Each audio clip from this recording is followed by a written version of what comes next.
সে যখন ইন্টার প্রথম বর্ষের ছাত্র তখনই তার মা তার খালাতো বোনের সাথে তার বিয়ে ঠিক করে ফেলেছে, কারণ তার খালাতো বোনের আর কোনো ভাই বোন ছিল না এবং তারা অঢেল সম্পদের মালিক ছিল। আর সকল সম্পদের মালিক সে হবে, সেজন্যই তার মা এই প্রতিশ্রুতি দিয়েছিল তার বোনকে।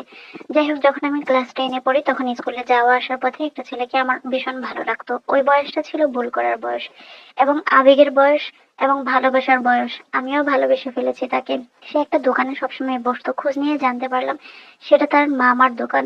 তো যাই হোক, আমি সবসময় যখন আসা যাওয়া করতাম ওই দোকানের সামনে দিয়ে আমি তাকিয়ে থাকতাম। ওকে আমার এত বেশি ভালো লাগতো, আমি দোকানে মাঝে মাঝে যেতাম, তার সাথে কথা বলতাম, কিন্তু কখনো বুঝতে দেইনি যে আমি তাকে ভালোবেসে ফেলেছি।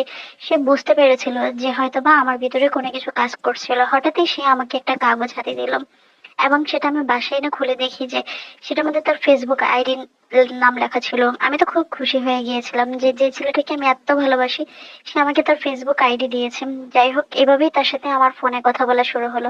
কথা বলতে বলতে সে আমাকে একদিন বললো যে দেখো, আমি কিন্তু কোনো রিলেশনে যাব না, আমি শুধুমাত্র এমনি তোমার সাথে বন্ধুত্বপূর্ণ সম্পর্ক রাখবো বা বন্ধুর মতো করেই কথা বলবো। আমার খুব ভীষণ মন খারাপ হয়েছিল। সে দেখতে এতটা সুন্দর ছিল, আমার আর ওকে কিছু সাহস করে বলার ক্ষমতা ছিল না, কারণ সে আমার থেকেও অনেক বেশি সুন্দর ছিল। একটা ছেলে এত সুন্দর হতে পারে, এই জন্যই আমি তার প্রেমে পড়ে যাই। সবকিছু মিলিয়ে তার সাথে আমার দীর্ঘদিন কথা।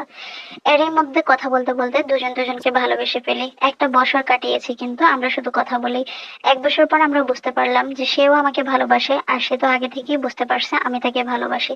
এভাবে যখন চলতেছিল তখন ওই ইন্টার ফার্স্ট ইয়ারে পরে, আমি তখন এসএসসি পরীক্ষা দিব। এর মধ্যে তার মা জানতে পেরেছে, জানতে পেরে তার মা তাকে অনেক বকাবকি করেছে। আর এরই মাঝে সে আমাদের পাশের বাসায় তার মামারা থাকতো, সেই জন্যই সে ওই বাসায় আসা যাওয়া করতো। আর আমি তো খুব তাকিয়ে থাকতাম, কখনো জানালা দিয়ে কখনো ছাদ থেকে তাকিয়ে থাকতাম। সে অনেক বেশি আমাকে ফলো করতো যে মেয়েটা আমার দিকে তাকিয়ে থাকে। এভাবেই আসলে সম্পর্কটা আমাদের শুরু হয়। এক পর্যায়ে ওর মা যখন বুঝতে পারলো যে সে আমাকে ভালোবাসে, তখন তার মা তাকে বললো যে কাউকে ভালোবাসা যাবে না, তোর খালাতো বোনের সাথে তোর বিয়ে ঠিক হয়ে আছে। সে ডাইরেক্ট তার মাকে বলল যে না, আমি ওই মেয়েটাকেই ভালোবাসি, ওই মেয়েকেই বিয়ে করব, আমি আত্মীয়র মধ্যে কোনো আত্মীয়তা করব না। কিন্তু এই কথাটা শোনার পরে আমি অনেক কেঁদেছিলাম, এত বেশি কেঁদেছিলাম যে আমার আসলে তখন কান্না ছাড়া আর কোনো উপায় ছিল না। এদিকে সেও আমাকে ভালোবাসে, আমিও তাকে অনেক বেশি ভালোবাসি, যার কারণে আসলে কোনো কিছু আমি বলে যেতে পারি। হঠাৎই সে তার খালার বাড়িতে যায় তার ফ্যামিলির সবাইকে নিয়ে। আর সেখানে যাওয়ার পরে তার মা বলতেছে যে কোনো একদিন দেখে আমরা তোদের এঙ্গেজমেন্ট করাই ফেলবো। এরকম কথা শুনে সে সেখানে কান্নাকাটি শুরু করেছিল এবং তার মার সাথে ঝগড়া করা শুরু করছে। আমার নাম উল্লেখ করে বারবার বলেছিল আমি বিয়ে করলে ওকে বিয়ে করব।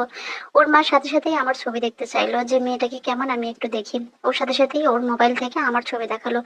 দেখিয়ে উনি বললো যে ঠিক আছে বাড়িতে চল, আমি কোনো একটা দিন দেখে মেয়েটাকে দেখে আসবো। এই কথা বলে সে তার ছেলেকে বুঝিয়ে বাড়িতে ফিরে আসলো। হঠাৎ একদিন উনি আমার মামার বাসায় এসে উঠলেন, তখন আমি আমার মামার বাসায় থেকেই পড়াশোনা করি। মামার বাসায় এসে উনি উল্টাপাল্টা ব্যবহার করা শুরু করলো। আমি বুঝতে পারলাম যে উনি আসলে বিয়ে ঠিক করার জন্য আসেনি, আমার নামে বদনাম করার জন্য এসেছে। এখান থেকে যাওয়ার পরে সে তার ছেলেকে বোঝানো শুরু করলো যে মেয়েটা দেখতে সুন্দর হলেও তার চেহারা ভালো না, কিংবা সে খাটো, এরকম ভাবে তার ছেলেকে উল্টাপাল্টা কথা বলা শুরু করলো।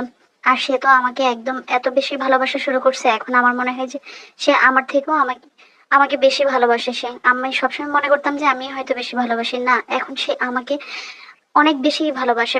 একটা পর্যায়ে ওর মার সাথে ঝগড়াঝাটি কথা কাটাকাটি করে সে অলরেডি কিন্তু বিষও খাইয়ে ফেলছে, যে সে আর বাঁচতে চায় না আমাকে ছাড়া। ওর মা তাকে ঢাকার একটা হসপিটালে ভর্তি করিয়েছিল। ওই ভর্তির টাইমে ওকে সান্ত্বনা দিয়ে বলেছিল যে ওই মেয়েকেই তোর বউ করে আনবো। কিন্তু ও যখন সুস্থ হয়ে বাড়িতে আসলো তখন উনি আবার সাথে সাথে একই আচরণ করা শুরু করলো। কোনোভাবেই উনি আমার সাথে তার বিয়েটা মেনে নেবে না। বারবার ছেলেকে ভয় দেখানো শুরু করেছে যে তুই যদি ওই মেয়ের পিছনে পড়ে থাকিস তাহলে ওই মেয়েকে এই বাড়ির বউ করতে আমি দিব না। আর যদি তুই বিয়ে করে নিয়েও আসিস তাহলে তুমি আমার খারাপ অবস্থা দেখবি, এরকম ভাবে হুমকি ধমকি দিল। নিশ্চয়ই কোনো মায়ের মৃত্যু কোনো সন্তান মেনে নেবে না। এভাবেই যখন যাচ্ছিল সময়, সেও আমাকে প্রতিশ্রুতি করেছিল যে সে আমাকে ছাড়া কাউকে বিয়ে করবে না। এদিকে তার মা তাকে বারবার ফোর্স করতেছে যে কোরআন শরীফ ধরে ওনাকে কথা দেওয়ার জন্য যে ও আর আমার সাথে কোনো সম্পর্কই রাখবে না। কিন্তু আমি আমার ভালোবাসাকে ভুলতেই পারছি না। আমার মাকে উনি ফোন করে অনেক গালমন্দ করে। আমার মাও অবাক হয়েছে যে তুই এসব কি করে বেড়াস। আমার মামা মামাদের কাছে আমার সম্মানে ক্ষুণ্ণ হয়েছে, আমি খুব লজ্জা পেয়েছি বা ছোট হয়তো হয়েছে আমার পরিবারকে, আমার মাকে যখন আমার ভালোবাসার মানুষের মা ফোন করে অনেক গালিগালাজ করেছে, তখন আমি কাকে কি বলবো।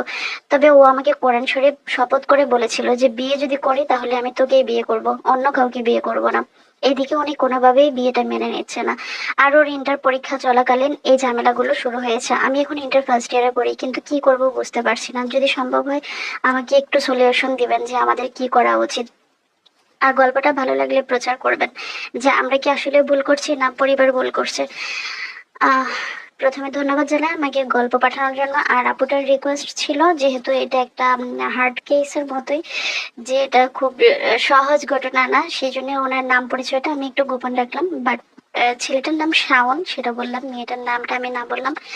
সবচেয়ে বড় কথা হলো, ভালোবাসাটা অন্যায় না, তবে ভুল মানুষকে ভালোবাসাটাই অন্যায়। আপনি নিশ্চয়ই ভুল মানুষকে ভালোবাসেননি, সঠিক মানুষকেই ভালোবেসেছেন। কিছু কিছু পরিবার আছে যে যত সুন্দরী মেয়ে হোক, যেমন আপুটা বারবার বলেছিল যে উনি দেখতে মাসাল্লাহ অনেক সুন্দর। আমাকে অনেক মেসেজ দিয়ে উনি বলেছে, আপু উনি যেভাবে আমাকে হ্যারাসমেন্ট করছে বা হ্যারাস করছে, আমি দেখতে আসলে অনেক সুন্দর।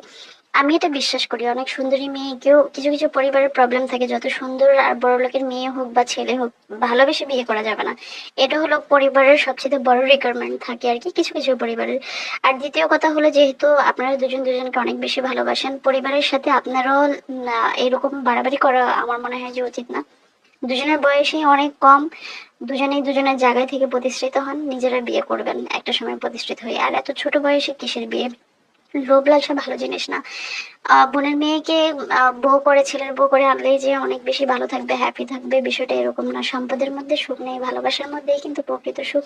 আর আপু, আমি কাউকে সলিউশন দেওয়ার মতো আসলে আমার অভিজ্ঞতা নাই, তবে এতটুকু বলবো, আমি শুধু গল্প প্রচারের জন্যই শুধু মানুষের গল্পগুলো কালেকশন করি, বা আপনারা গল্প পাঠান আমি প্রচার করি, কিন্তু আপনাদেরকে সঠিক সলিউশন দেওয়ার মতো আমার নিজেরই হয়তো বা এতটুকু জ্ঞান হয়নি।